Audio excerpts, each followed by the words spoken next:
Amanda, hello.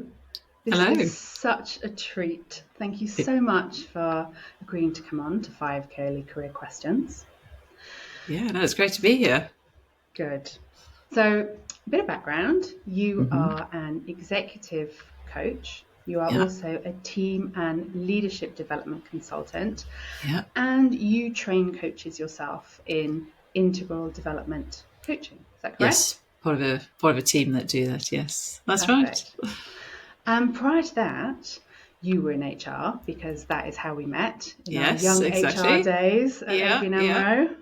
And 100 you years started, ago. it's not that long. Oh, Um, but yeah, so you started out in HR, you started out in HR in South Africa and you worked through a number of different sectors and you yeah. held senior roles in as a generalist in leadership and development and also Hmm. in leadership and executive development.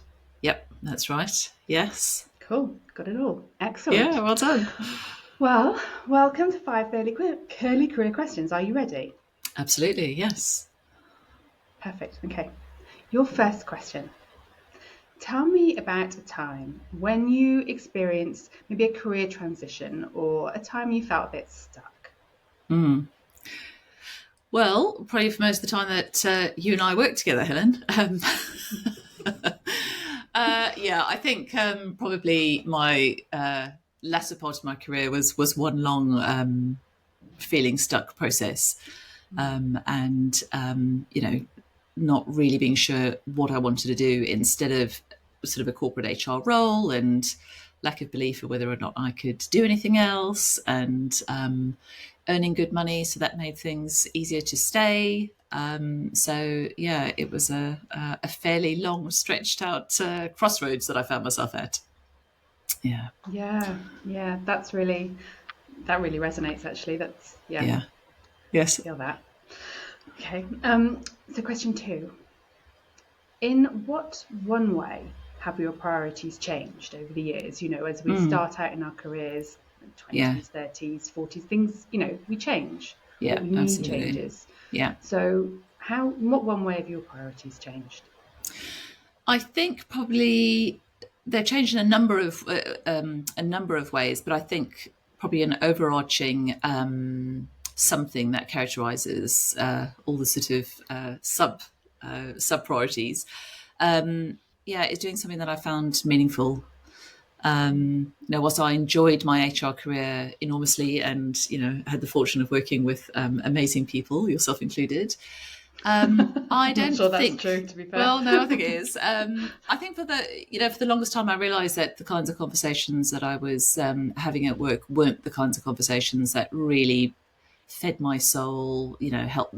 They weren't really purpose driven. I mean, occasionally, you would have those kinds of conversations, but they were much more kind of process driven, really.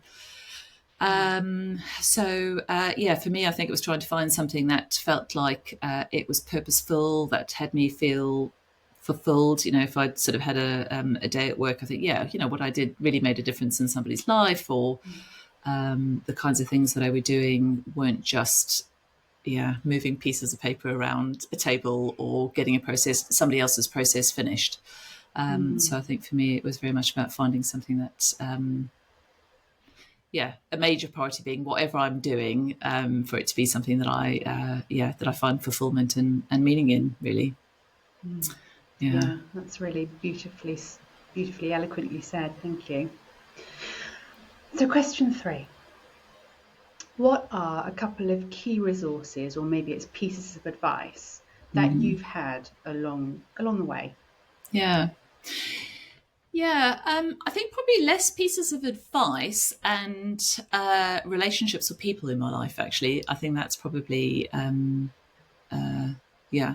I'd probably say that. So I think first and foremost, I think was working with a coach, which for me really Okay. was a catalyst for moving into coaching. And I think it was, I mean, maybe this is a piece of advice actually, but it was her somewhat towards the end of us working together saying to me, I don't know if I'm taking a bit of a risk here or if I should say it, but you and I have had a very similar career path, and I'm wondering if coaching is something that you'd be interested in. And, I think back to that moment, I think, yes, that really was quite a catalyst for me to even admit to myself that coaching was something that I was interested in. So working with a coach, I think having a mentor, I'm not sure she'd necessarily know that she was my mentor. Still somebody who's in my life who I always turn to if I want, professional advice. And she usually has very sage advice to bring to a situation, or just a different perspective, actually, which is enormously helpful. And then I'd say the other resource that I lean on heavily is a circle of like-minded coaches who I can go to and say, I've got this issue, or how do you handle that, or have you done a proposal for something like this? How have you, whatever it is, practical or sort of philosophical. So I think for me the resources really are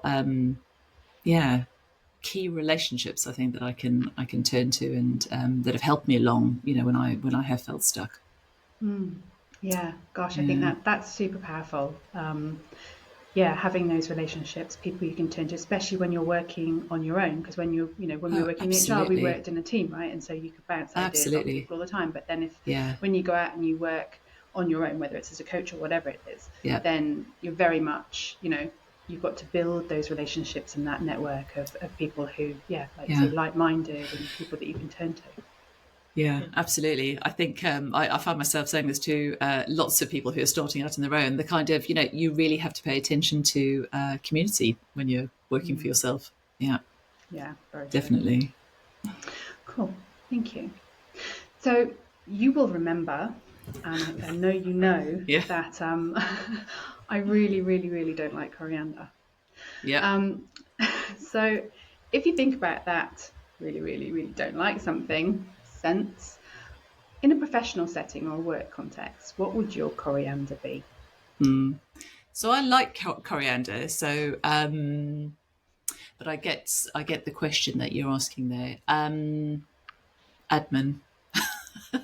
It's a thing that I don't love doing at all. I have a fair amount of proficiency with it, but I think I've realised over time that I can find other people who are way better at it than me to do it much quicker.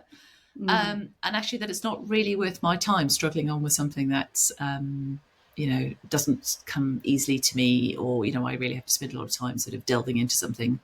Outsourcing is something that I find myself talking about quite a lot, actually, in all aspects of life, to be honest with you. Yeah, absolutely. If it's not something that you really love and enjoy, and it's not something that you're great at either, you don't get your energy from it. If you can outsource it, do it. Brilliant. Definitely. Yeah. Cool. Yeah. And it's always cheaper than you think it is. Yeah. So, question number 5. As you know, I lived in New Zealand for a long time, and in Māori culture there is a koha, which is a gift. So taking that concept loosely, what koha, what gift would you give to somebody who's going through a bit of a career transition right now, or who's feeling a bit stuck? Yeah. I would say trust yourself to know what's right for you. I think, and of course I'm thinking about lots of clients that I have these kinds of conversations with too.